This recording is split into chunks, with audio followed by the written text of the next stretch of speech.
우리 옆에 분과 인사합시다. 잘 오셨습니다. 한 번 더 인사합시다. 당신을 위해 좋은 일이 시작되었습니다. 당신을 위해 좋은 일이 시작되었습니다. 아멘. 제목 한번 같이 읽습니다. 성탄을 기다리는 사람들. 성탄을 기다리는 사람들. 아멘. 시편을 잠시 뒤로 하고 오늘부터는 성탄절을 준비하며 말씀을 금요일 날은 전하려고 합니다. 그 첫 번째 시작은 성탄을 기다리는 사람들 1편입니다. 예수님께서 이 땅에 태어나신 후 2000년이 지난 지금 주님 나신 그 성탄절은 지구촌 모든 나라와 민족들에게 가장 기다려지는 날이 되었습니다. 여러분도 기다려지십니까? 아멘. 내 생일도 아닌데. 예수님을 믿는 성도들뿐만 아니라 그렇지 않은 사람들도 남녀노소를 불문하고 성탄절을 기다립니다. 무엇인가가 기다려지는 날, 성탄절입니다. 무엇을 기다리고 있을까? 사람들은 성탄절 그러면 그 마음에 무엇인가 기다리고 있는데 기다리는 그 무엇인가가 무엇인지는 마태복음 1장 21절이 잘 말해주고 있습니다. 마태복음 1장 21절은 이렇게 아들을 낳으리니 이름을 예수라 하라. 이는 그가 자기 백성을 죄에서 구원할 자심이니라 말합니다. 아멘. 바로 구원입니다. 아멘. 모든 사람이 기다리듯 모든 사람에게 필요한 것이 구원이기 때문입니다. 그래서 마태복음 1장 21절은 사람들이 왜 성탄을 기다리는지 가장 짧고 또 가장 정확하게 답을 하고 있는 구절입니다. 예수님께서 탄생하신 바로 그날 세상은 구원을 바라볼 수 있게 되었습니다. 예수 그리스도로 말미암아 잃어버렸던 우리 본연의 모습과 삶을 찾을 수 있게 되었기 때문입니다. 창조하신 우리 하나님께서 복이 좋았더라 말씀하셨던 그 삶으로 다시 돌아갈 수 있게 되었기 때문입니다. 언제? 예수님이 이 땅에 오실 때. 아멘. 할렐루야. 아멘. 그래서 기다리는 거예요. 그래서 성경에는 시대가 변하고 시간이 흘러서 환경이 바뀌어도 변하지 않는 하나의 영적인 큰 줄기가 계속 흐르고 있습니다. 그게 바로 메시아의 탄생입니다. 성탄절을 그 성탄절에 관한 예언입니다. 그래서 저는 성탄절을 기다리면서 매 금요일마다 메시아의 탄생을 기다리던 사람들에 관해 말씀을 전해보려고 하는 겁니다. 하나님께로부터 들은 바 성탄의 복된 소식을 예언하며 세상에 선포했던 사람들, 또 그 선포하는 소리를 들었던 그 많은 사람들, 그래서 기뻐했던 사람들, 그 사람들을 중심으로 설교를 한번 해보려고 합니다. 아멘이십니까? 아멘. 성탄의 복된 소식을 듣고 전한 이들에게 또 그것을 듣고 기뻐했던 사람들에게 어떤 특별한 은혜가 있었을까? 그러면서 다시 오실 주님을 전하며 주님의 재림을 기다리고 있는 저와 여러분에게도 그런 특별한 일들이 동일하게 일어날 것이라는 것을 믿기에 오늘 저는 그런 마음으로 말씀을 준비해 보고 있습니다. 아멘. 오늘 첫 번째 시간으로 예수님의 뿌리가 되는 유다 지파에 관해서 설교를 해보려고 합니다. 예수님의 생일과 유다 지파가 무슨 연관이 있나? 세상을 구원할 메시아가 유다 지파에서 나온다라고 하는 예언은 오늘 저와 여러분이 읽은 창세기 49장 8절로 12절에 가장 먼저 최초로 기록되어 있습니다. 야곱이 기한이 다 되었습니다. 우리 권사님 연세 조금 더 먹었을지 몰라요. 이제 하나님께 부르심을 받을 날이 다 되었기에 자기의 아들들을 다 12명을 모아놓고 각 아들들에게 예언하기 시작합니다. 그들의 미래에 관해서, 그들의 지파와 자손들에 관해서 말씀을 주기 시작합니다. 그때 유다가 받은 말씀이 오늘 저와 여러분이 읽은 창세기 49장 8절로 12절입니다. 이것은 유다 한 사람에 관한 예언이라고 보기보다는 그의 지파와 그의 자손들에게 관한 예언이고 또 가깝고 또 먼 일에 일어날, 먼 후에 일어날 일들에 대한 예언이다 보면 됩니다. 사실 당시만 해도 하나님의 계획과 뜻은 아버지를 통해서 자녀들에게 흘러갔습니다. 아브라함은 그의 아들 이삭에게, 이삭은 야곱에게, 야곱은 이제 자기 아들들에게 하나님의 계획과 뜻을 그들에게 전해주고 있습니다. 얼마나 떨리고 긴장되겠습니까? 특히 야곱에게는 더 그렇습니다. 왜 그렇습니까? 아버지 이삭에게 장자의 복을 받기 위해서 형 에서에게 장자의 명분을 빼앗았습니다. 그리고 아버지를 속이고 장자의 복을 가로챘습니다. 사실 이 일 때문에 아버지를 떠나고 어머니를 떠나고 집을 떠나고 고향을 버리고 외로운 길을 살아가야 했지만 그만한 가치가 있다는 것을 야곱은 분명히 알았기 때문에 그 위험을 감수하고 장자의 복을 받기를 원했던 겁니다. 실제로 아버지 이삭에게서 받은 그 복은, 예언은 야곱의 삶에 이루어졌습니다. 그러니 이제는 자녀들을 축복하고 자녀들을 향한 하나님의 말씀을 예언하는 이 시간이 야곱에게는 얼마나 떨렸을까라는 것. 가장 거룩하고 진실된 모습으로 그 자리에 섰을 겁니다. 저는 이런 야곱의 마음으로 매년마다 성구영신 예배를 끝나고 새해를 시작하는 날 성도들을 위해 축복 기도하는 그런 마음, 이런 마음으로 그 자리에 섭니다. 성령의 인도하심을 따라서 하나님께서 부어주시는 그 말씀 그대로 전하려고 제 자신을 먼저 영적으로 준비를 시킵니다. 여러분도 그런 마음으로 우리가 믿습니다. 야곱이 유다와 그의 지파에게 했던 예언들 중 가장 중요한 것을 하나 뽑으라면 바로 메시아의 탄생입니다. 마태복음 1장 1절은 아브라함과 다윗의 자손 예수 그리스도의 계보라 말을 합니다. 그리고 2절부터는 아브라함은 이삭을 낳고 이삭은 야곱을 낳고 야곱은 유다와 그의 형제들을 낳았더라. 그리고 3절에서부터는 그 많은 형제들은 사라지고 유다와 그의 자손들이 쭉 기록되기 시작합니다. 그리고 그 맨 마지막에 누가 있습니까? 예수님이 있는 겁니다. 할렐루야. 히브리서 4장 7장 14절에도 이렇게 말합니다. 우리 주께서 유다로 쫓아나신 것이 분명하도다.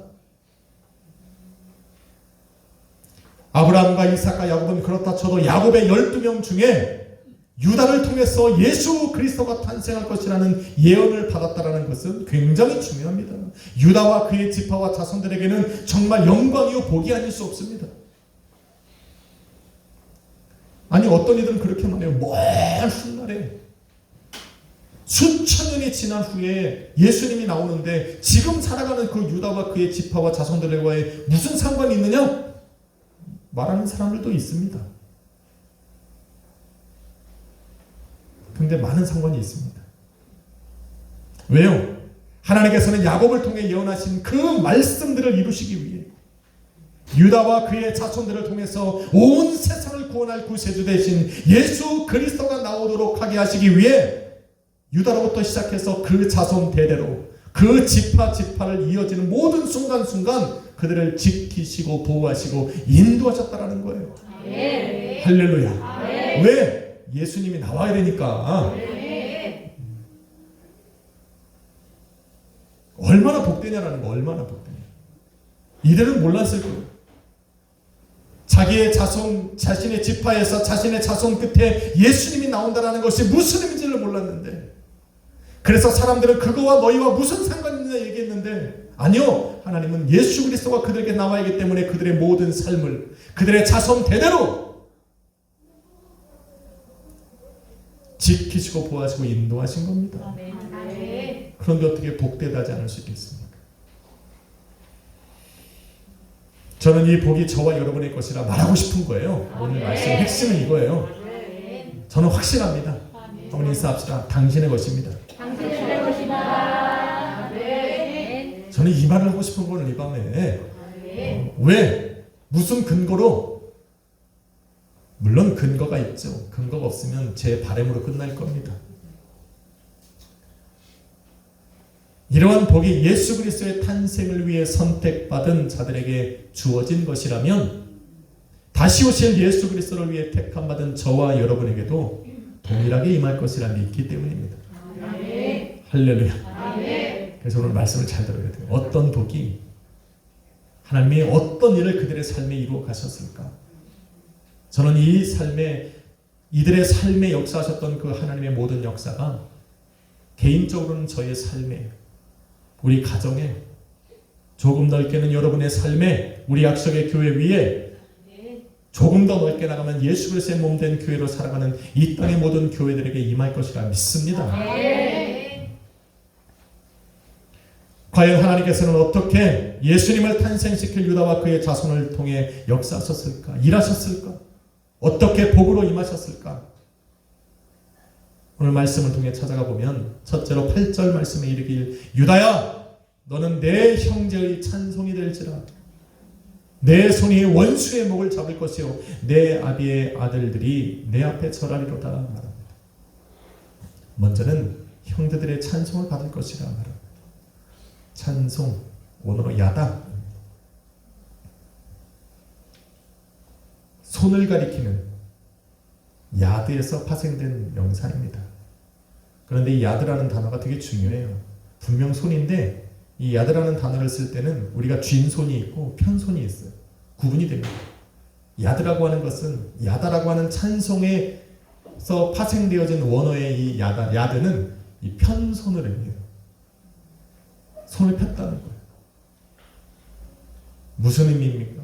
화평을 의미한다는 거예요. 악수할 때 손을 피잖아요. 그죠? 다른 사람에게 도와줄 때 우리가 손을 펴서 손을 준다고 하거든요. I'll give you my hand. 그러면 영어로 내 손을 너에게 준다는 건 너를 도와주겠다라는 이야기거든요. 화평을 의미하는 거예요. 상대방을 높일 때 사용합니다. 그래서 야다의 또 다른 뜻은 손을 쭉 펴서 경배를 올리다. 손을 펴서 찬양을 하다라는 의미입니다. 그래서 우리가 두 손을 들어서 우리 하나님을 쫙 찬양하다 보면 이것은 우리 하나님을 찬양하되 경배의 의미를 담고 있는 거예요. 우리가 박수를 탁 치면 우리 하나님을 기쁨으로 찬양하는 의미가 있는 거예요. 할렐루야. 그게 야다라고 하는 찬양의 의미가 있는 거예요. 미래 완료형입니다. 미래 어느 한 날이 되면 이러한 찬양이 유다 지파에게 올라갈 거라는 거예요. 그날이 언제입니까? 우리 주님께서 이 땅에 오시는 날을 의미합니다.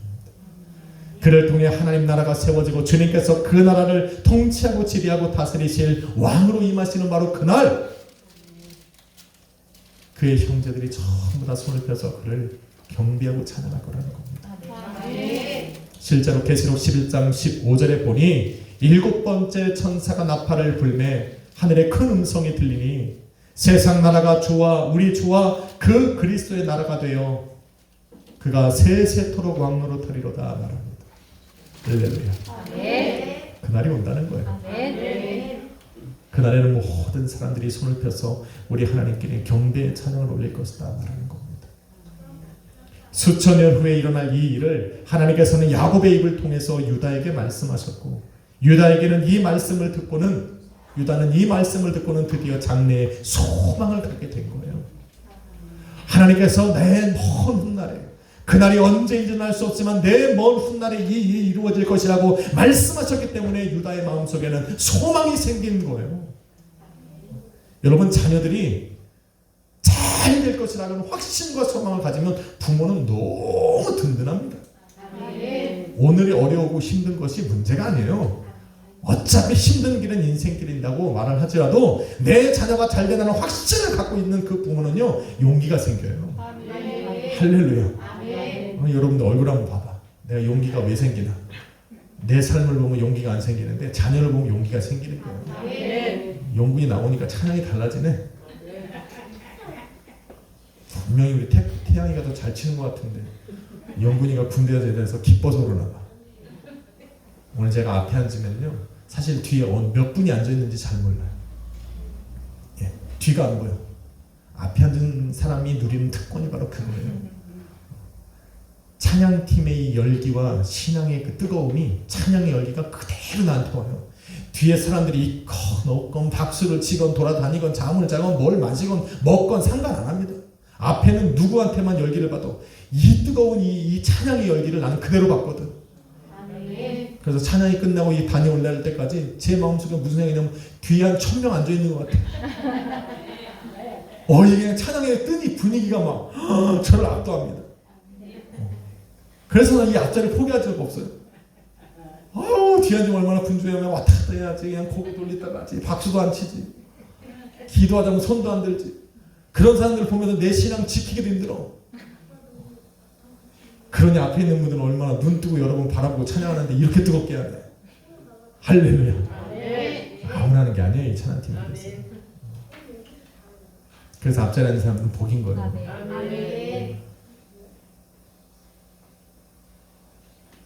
장래의 소망을 갖게 하신 거예요. 확실한 소망.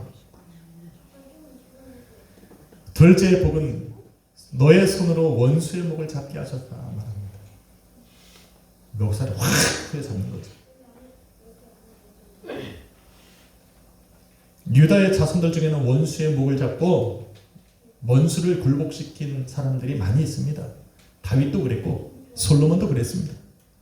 다윗으로부터 시작되어진 그 왕권은 솔로몬의 절정기를 맞이합니다. 그래서 주변 나라들이 전부 다 이 다윗과 솔로몬에게 와서 화평을 청하고 그들 앞에 굴복했습니다. 여기서 딱 끝났으면 오늘 이 야곱이 예언한 것이 여기서 이루어졌다 말할 수 있는데 그 이후에 이어진 왕들은요, 하나님 앞에 범죄해서 전부 몰락했어요. 심지어는 원수들에게 포로가 되어서 나라까지 잃어버리는 그런 사태까지 간 겁니다. 그래서 야곱이 지금 유다에게 예언하고 있는 이 원수의 목을 잡을 것이다 라고 했던 이 예언은 그들에게 향한 것이 아니라는 것을 알 수가 있습니다. 2000년 전 나사렛에서 유다의 자손으로 예수님이 탄생하셨습니다.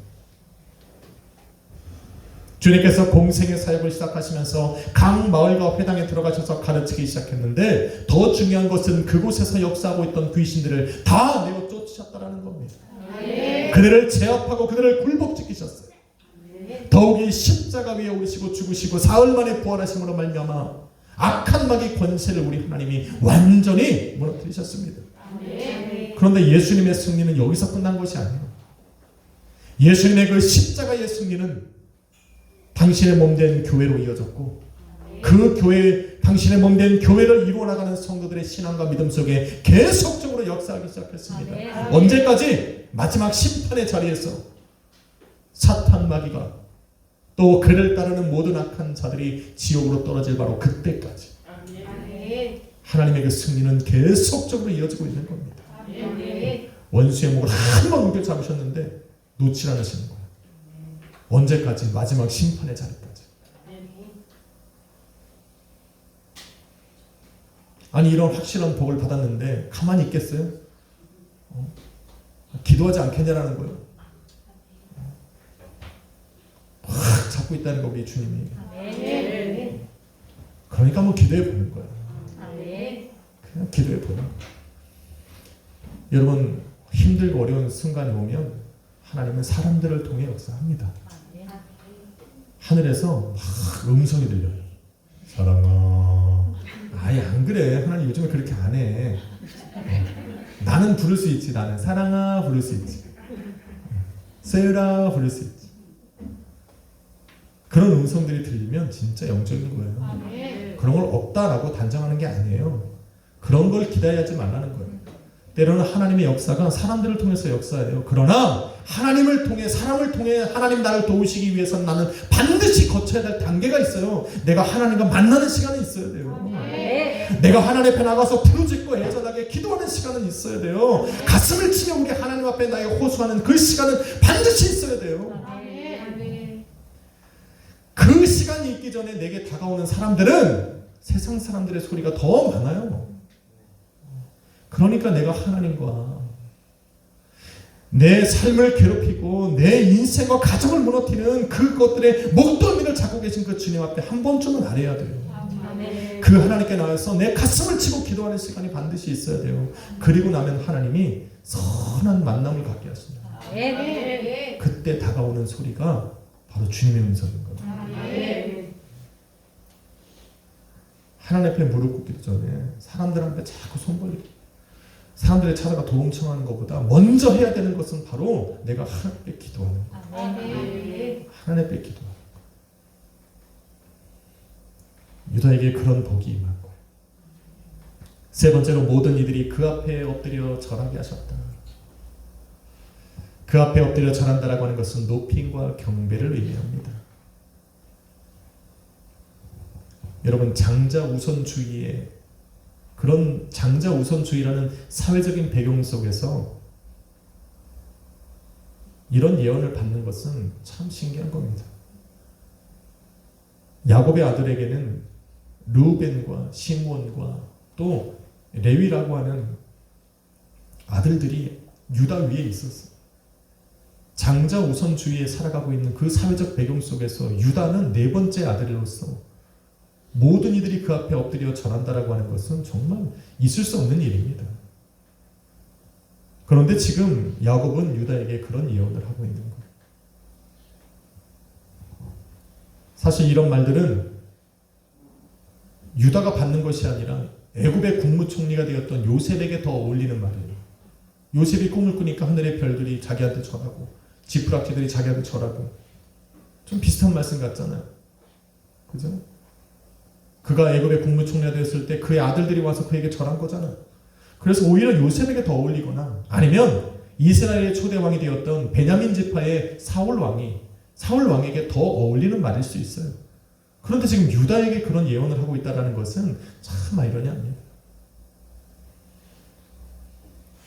여러분 생각에 저 사람은 굉장히 존경받고 높임 받을 거야? 아니요, 인생은 역전됩니다. 내 인생 그렇게 안 보여도 저 복이 나한테 올까? 내 순서까지 올까?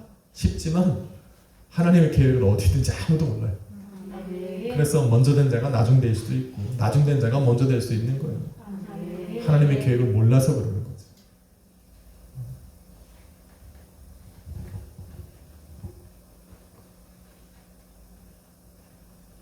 유다 지파도 이런 위대한 인물들은 있었습니다. 다윗도 그렇죠. 솔로몬도 그렇죠. 많은 사람들이 그 앞에 와서 엎드려 절하고 그에게 높임을 드렸지만 사실은 그들에게 온전한 높임을 받았다 얘기할 수는 없습니다. 그럼에도 야곱의 예언은 이루어져야 하는데 예수님이 태어나셨을 때 성경에 보니 하늘의 천군과 천사들이 하나님 앞에 예수님 앞에 경배했더라 말합니다. 예수님께서 태어나신 후에는 동방의 박사들과 목자들이 찾아와 황금과 유황과 모략을 드리며 그 앞에 엎드려 경배했습니다. 예수님께서 나귀를 타고 예루살렘에 입성하셨을 때 셀 수 없는 수많은 무리가 종려나무를 들고 나와서 호산나 다윗의 자손이라고 외치며 그를 높이고 경배했습니다.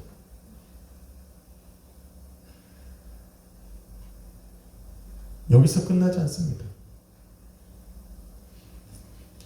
지금 이것이 야곱이 말한 모든 일들의 예언의 끝이다 말할 수는 없습니다. 2000년이 지난 지금 수많은 나라와 민족들 가운데서 예수 그리스도의 몸된 교회가 세워졌고 그 교회들 중에서 예수님을 찬양하고 높이는 일들이 일어나고 있습니다. 예배를 통해 우리 하나님 앞에 나아가 엎드려 경배하고 절하며 그분을 지금 찬양하고 있지만 이것이 온전하게 예언이 이루어졌다 말할 수도 없습니다. 왜? 그렇지 않은 사람들도 많으니까. 그럼 결국 야곱의 예언은 언제 이루어지는 겁니까? 사도 요한이 성령에 감동되어 장래에 일어날 일들을 눈으로 보니 계시록 5장 12절로 14절에 이렇게 기록을 합니다. 하늘의 천천만만의 천사가 한 음성으로 이르되 죽임을 당하신 어린 양은 능력과 부와 지혜와 힘과 존귀와 영광과 찬송을 받으시기에 합당하도다 말을 하니 하늘 위와 땅 위와 하늘 아래와 땅 아래와 바다 위에 있는 또 그 가운데 살아가는 모든 피조물들이 이르되 보좌에 앉으시니와 그 어린 양에게 찬송과 존귀와 영광과 권능을 세세토록 돌릴지어다 라고 말합니다. 그러니 네 명의 네 생물이 아멘하고 장로들이 그 앞에 엎드려 경배하더라 말합니다. 바로 이때가 야곱의 예언이 이루어지는 때입니다. 우리 주님께서 모든 나라와 민족과 백성과 방언이 다시 오사 영원한 나라의 주가 되신 우리 구주 예수 그리스도 앞에 나와 엎드려 절하고 경배와 찬양을 드리는 그 모습을 우리 사도 요한이 본 겁니다. 야곱을 통해 유다에게 말씀하신 그 예언이 이루어지는 날, 말씀하시면 이루시는 거예요. 그죠? 하나님은 말씀하시면 이루시는 거예요. 때를 우리가 짐작하지 못할 뿐이지. 그래서 기다려야 하는 아픔과 어려움은 있지만 하나님이 말씀하시면 이루어지는 거예요. 저는 우리 약수의 교회가 큰 부흥을 일어나려 믿습니다. 네, 말씀하셨으니까. 그때가 제때이기를 기다리는 거죠. 근데 사실 제때여도 상관은 없어요. 아니어도 상관은 없고. 왜? 우리 자녀의 세대가 우리보다 나으니까. 저 자녀들의, 오늘 찬양 드리는 이 자녀들의 세대는 저와 여러분의 세대보다 더 나으니까. 이들을 바라보고 자라는 우리 소율이 세대는, 우리 채은이 세대는 훨씬 더 좋을 거니까. 그래서 우리는 소망이 있는 거예요. 우리 권사님들 두 분 하나님 앞에서 내가 뭐하고 왔냐? 약속했게 성기다 왔다고 그러시면 돼요. 내가 그들 중에 지분이 있는 사람이다 얘기하면 돼요. 저와 우리 자녀들이 우리 권사님들의 면류관이 되는 거예요. 열매가 되는 거죠. 아니 근데 이것이 무슨 유다와 그의 지파와 자손들에게 복이냐? 말할 수 있습니다. 수천 년이 지난 후에 일어난 이 일들이 무슨 유다와 그의 지파와 자손들에게 복이냐? 라고 물어보는 사람들도 있을 거예요. 그런데 한번 우리가 생각을 해보면 우리 거친 비바람과 가뭄이 있는 해였는데 그 과수원의 나무들에게 그 열매가 주렁주렁 매달려 있다면, 그래서 풍년을 맞이하고 정말 추수할 때에 거둬들인 소득이 굉장히 많다면, 상식적으로 생각했을 때 우리는 그 나무들이 그 과수원 주인에게 얼마나 많은 돌봄을 받았는지를 짐작해 볼 수 있는 거 아닙니까? 할렐루야. 그 거센 비바람이 안 떨어졌다는 거잖아요. 그 가뭄에도 메마르지 않았다는 거 아니에요. 유다 지파에는 다윗과 솔로몬과 히스기야와 요시야와 같은 그 말만 들어도 쟁쟁한 그 신실한 사람들, 신앙과 믿음이 정말 좋은 사람들, 하나님 보시기에 의롭다 칭할 만한 사람들만 있었던 것은 아니에요. 사실은 손에 꼽을 만한 선한 왕들이 있는가 하면 사실은 세지 못할 정도로 무수히 많은 악한 자들이 더 많았어요. 하나님 보시기에 정말 악하다 말하는 사람들이 더 많았다니까. 유다 지파 중에, 유다의 자손들 중에는. 어떻게 저 가문이, 저 지파가, 저 자손들이 예수님의 뿌리에 있는지 생각도 못할 정도로 악을 범한 왕들이 절비하게 있습니다. 하나님의 말씀에 순종하기보다는 세상과 타협하고 세상신을 섬기고 우상을 만들어 그 앞에 절하고 아주 하나님이 그냥 싫어하는 것만 골라요. 아우. 성경에 보면요,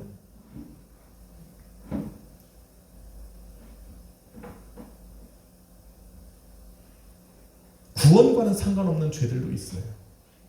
우리는 보통 이런 것들을 실수와 잘못이라고 해요. 저와 여러분이 흔하게 범하는 이런 것들은 구원과 상관없어요. 회개하면 되는 거예요.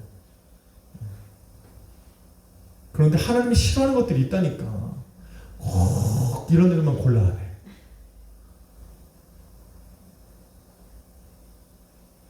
그때마다 하나님께서는 이들을 심판하고 징계하셨는데 이들의 죄악이 절정에 이르니까 하나님이 선지자 이사야를 보내서 말씀하셨어요. 이사야 6장 13절에 밤나무 상수리나무가 배임을 당해도 그 그루터기를 남겨두리니 거룩한 씨가 이 땅에 그루터기니라. 그 거룩한 씨는 예수님. 죄악으로 말미암아서 하나님이 유다의 모든 것들을 다 싹 쓸어버리시고 그들이 가진 모든 것들을 황폐하게 하시는 가운데서도 믿음 있는 자를 남겨놨다라는 거예요. 참 신기해요. 완전히 다 하나님 몰살시키려고 하는데 하나님 눈에 믿음 있는 자들이 꼭 한 명씩 나타나요. 그들이 그 시대의 구루터기가 되는 거예요. 야, 교회가 저 무너지지, 저 가정 저러다 쓰러지지 라고 하는데 꼭 하나님이 그 가정에 약속이 있기에 믿음 있는 자를 한 사람 남겨라. 그 믿음의 그루터기는 어떤 겁니까? 그루터기가 살아있으면 나무는 자라게 돼 있어요. 시간이 오래 걸린다 상관하지 않아요. 그 그루터기가 살아있으면 뿌리는 뻗게 돼 있고 그 다음에 줄기는 자라게 돼 있고 꽃은 피고 열매는 맺게 돼 있어요. 하나님이 그런 축복을 유다에게 주셨다는 거예요. 결국 예수님께서 만왕의 왕이요 만주의 주가 주로 이 땅에 오셨다는 것은 하나님이 그 유다를 완전히 징계하지 않았다는 거예요. 다른 지파들은 다 쓰러졌어요. 다 무너졌어요. 유다 지파 남은 거예요. 이게 복이라는 거예요. 여러분의 가정도 교회도 마찬가지예요. 내 인생도 마찬가지예요. 내 인생 다 무너진 것 같아도 하나님께 잡은 그 구루터기 같은 믿음의 씨앗은 남아 있는 거예요. 이거 잡고 올라가는 거예요. 우리의 가정이 사업장이 다 무너질 것 같아도 너무 하나님이 그루터기 같은 거 하나 남겨놓는다니까. 이걸 찾아서 우리가 이걸 잡아야 되는 거예요. 이것이 우리의 기도할 힘인 거예요. 내 가정에도 우리 교회도 그런 사람들이 있어서 우리는 이어져 나가는 거예요. 그게 저라고 생각하지 마세요. 저는 그렇게 생각하지 않아요. 우리 교회가 미래가 있는 건 소율이가 있어서 그래. 소율이보다 더 미안해. 우리가 태어났어. 그래서 우리는 또 한 10년 차를 넘고 볼 수 있는 거야. 우리 소율이가 자녀를 낳으면 또 희망이 있는 거야. 우리한테는 아직 그루터기가 또 남아있는 거 아니야. 현대 교회의 문제가 뭔지 아세요? 평균 연령이 60세야. 우리 지방에만 봐도 평균 연령이 60세야. 큰일 났대. 여러분 우리 지방에 그 찬양팀 하면서 오신 목사님들 앉아서 그거 하는 거 보신 분들이 다 부러워하는 건 찬양을 잘해서가 아니에요. 우리 청년부들이 노래를 잘해서 찬양을 잘해서가 아니에요. 저들이 교회에 있다는 것이 희망이었다는 거예요. 저도 그래서 기뻐요. 오늘 사랑이와 태근이가 앞에 앉아 있으니까 교회가 살아있는 것 같아요. 저것들이 저 뒤에 앉아 있으면 얼마나 왜 뒤에 가는 거야 도대체. 니네 자리는 거기야. 자꾸 좋은 자리 뺏기지 마세요. 그 앞에 앉아 있어. 그것이 하나님의 은혜. 그루터기를 남겨놓는 것이 하나님의 은혜예요. 그루터기 살아있으면 절대 안 무너집니다. 여러분의 가정에도 이 그루터기가 있는 거예요. 그래서 오늘 본문 10절은 이렇게 말해요. 규가 유다를 떠나지 아니하고 통치자의 지팡이가 그 발 사이에서 떠나지 아니함이 언제까지? 실로가 오시기까지. 그에게 모든 백성이 복종하리로다. 규라는 것은 뭡니까? 쉐베트라고 하는 원어예요. 어린 가지, 막대기, 지팡이 라는 뜻입니다. 새순이 나오려면 어디에서 나옵니까? 이따만한 그루터기에서 나오는 게 아니에요. 가지에서 나오잖아요. 잔가지에서 이 새순이 나오잖아요. 그죠? 다시 말해서 하나님이 싹 갈아엎으신 후에도 그 구루터기에서 새 가지가 나왔어요. 그 가지에서 새순이 돌고 거기에서 꽃이 피고 열매를 맺게 하십니다. 이것이 그들 유다의 이 지파에서 떠나지 않을 거라는 거예요. 계속해서 나올 거라는 거예요. 이제는 모든 사람들이 그들을 손가락질하며 저 집은 안 돼, 망했어, 저 지파는 끝이야 라고 얘기할 때 우리 하나님의 계획 속에는 가지가 남아있는 거예요. 아직 생명이 붙어있는 거예요. 더군다나 이것은 집 통치자의 지팡이를 의미하는 걸 수도 있어요. 새순을 낳는 이 나무까지 믿음의 사람이 끊어지지 않는다라는 걸 얘기하는 거예요. 다윗은 이 규를 이야기해서 이렇게 말을 했어요. 주의 지팡이와 막대기가 나를 안위하시나이다. 이 지팡이는 우리에게 생명일 수도 있지만 또 내 길을 인도하는 안내자일 수도 있어요. 툭툭툭툭툭 쳐서 바른 길로 가게 하는 거. 툭툭 쳤을 때 돌아오면 좋은데 안 돌아오면 작대기가 몽둥이로 변하는 거예요. 그냥 맞고 돌아와야 돼. 그러니 툭툭 칠 때 돌아와야 돼. 한번 인사합시다. 툭툭 칠 때 돌아옵시다. 아니 이 나뭇가지가 몽둥이로 바뀌면 안 돼. 그러니까 툭툭 칠 때 돌아오시면 돼. 이렇게 안 돌아오면 아파야 돼. 멍들어야 돼. 그렇게 하면 돌아와서 가야 되잖아. 툭툭 칠 때 돌아오시기를 주님의 이름으로 축원합니다. 두 번째는 치자의 지팡이가 그의 발 사이에서 끊어지지 않을 거래요. 떠나지지. 하카크라고 하는 거예요. 하카크. 뭡니까? 색이다, 통치하다, 세우다. 왕의 권위를 의미합니다. 다윗으로부터 시작된 이 왕권이 실로가 오시기까지 이어질 거라는 거예요. 떠나지 않을 거라는 거예요. 실로란 누굽니까? 여러분 메시아를 얘기할 때 메시아의 큰 특징은 평강의 왕이에요. 그 평화를 의미하는 게 바로 실로예요. 그래서 실로가 오신다라고 하는 것은 뭐냐면 평강의 왕으로 우리 주 예수님께서 오실 때까지 다윗의 왕권이 유다로부터 시작된 그 왕위가 계속적으로 떠나지 않을 것이다 라는 거예요.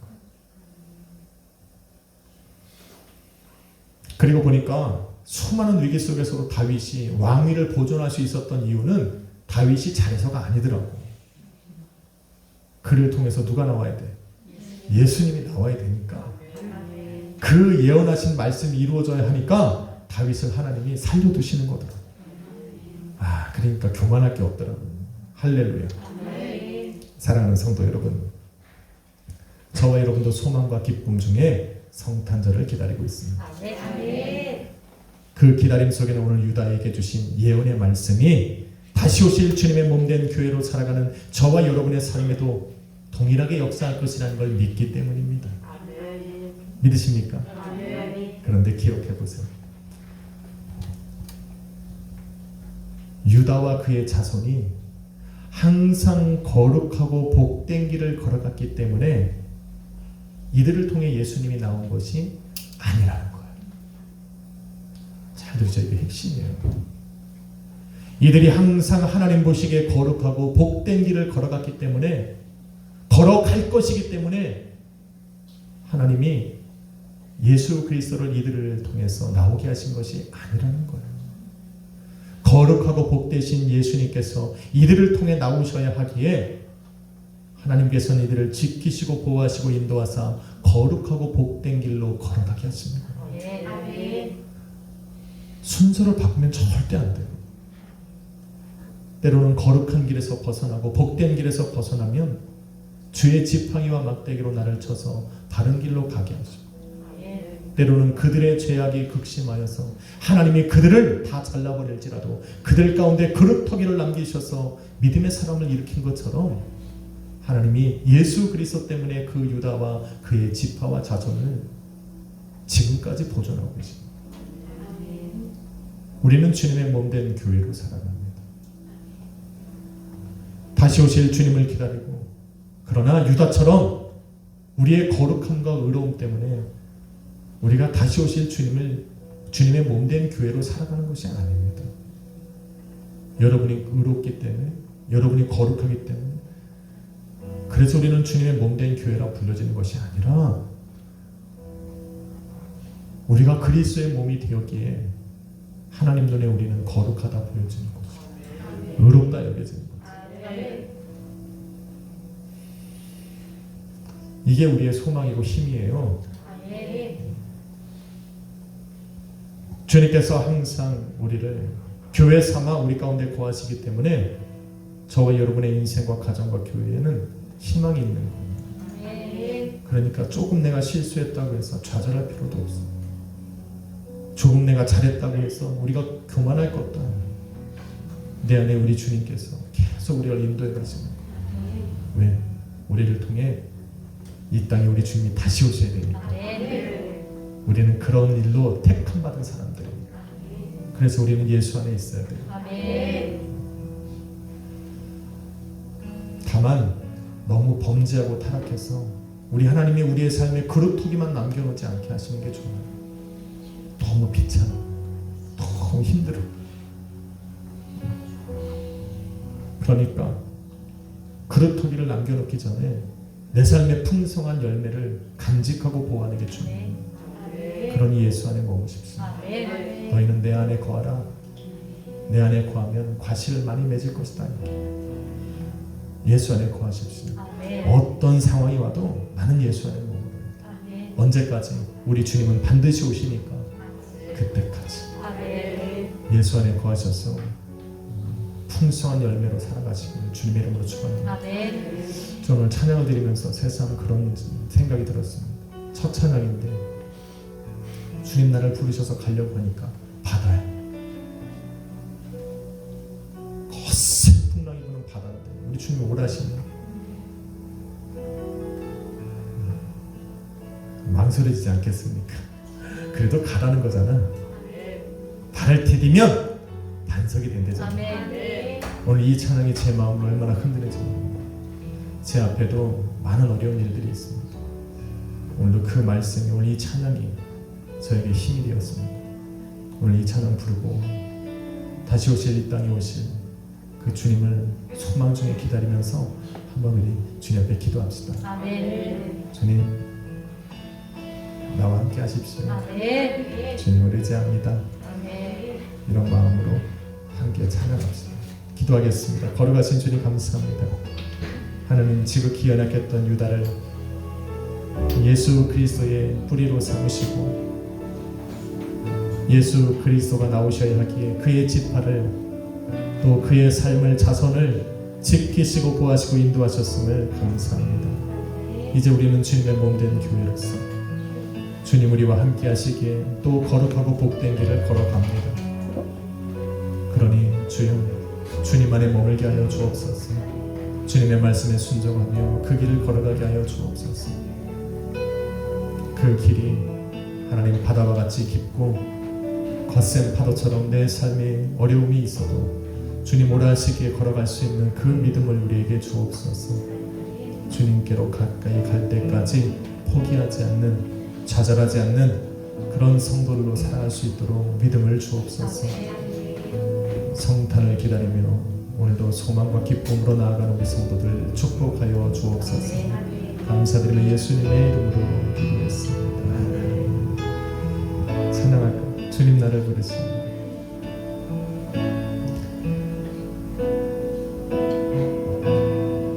주님 나를 부르시니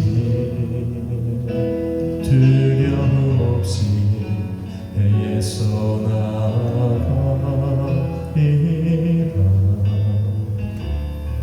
주님 나를 부르시니 주님 내게 오라시니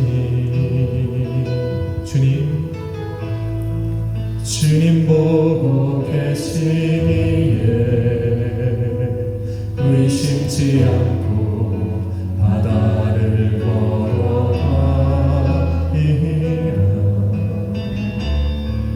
주님 보고 계시기에 주님 여기 계시기에 주님 나를 부르시니 주님 나를 부르시니 두려움 없이 배에서 나가리라. 주님 나를 부르시니 주님 내게 오라시니 주님 보고 계시니 주님 보고 계시기에 의심치 않고 바다를 걸어가리라.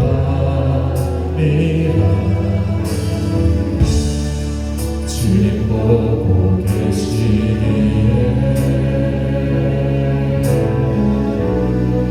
주님 여기 계시기에 주님 여기 계시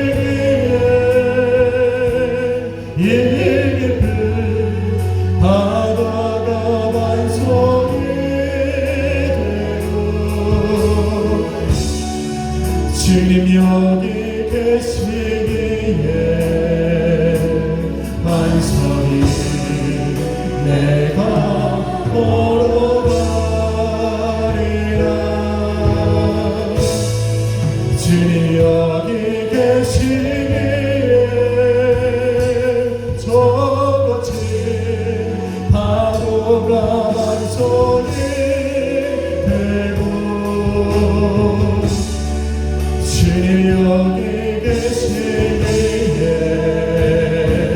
반석이 내가 곳을 주님 여기 계시기에 주님 여기 계시기에 주님 여기 계시기에 이 깊은 바다가 반석이 되어 주님 여기 계시기에 반석이 내가 걸어가리라 주님 여기 계시기에 젖은 파도가 반석이 되고 주님 여기 계시기에 반석이 우리 한 번 더 찬양하신 후에 우리 합심을 한번 기도하겠습니다. 주님 여기 계시기에 주님 여기 계시기에 이 깊은 바다가 반석이 되고 주님 여기 계시기에 반석이 내가 걸어가리라 주님 여기 계시기에 이곳에 파도가 반석이 되고 주님 여기 계시기에 반석이 내가 것입니다.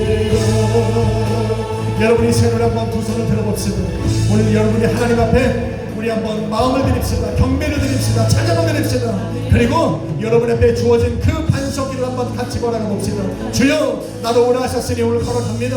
문제 앞에 무너워하지 않고 아버지 삶의 어려움 앞에 두려워하지 않고 주님 계신 그곳으로 나아가겠습니다. 기도하며 나아가겠습니다. 동행하여 주옵소서. 주여 한번 우리가 힘으로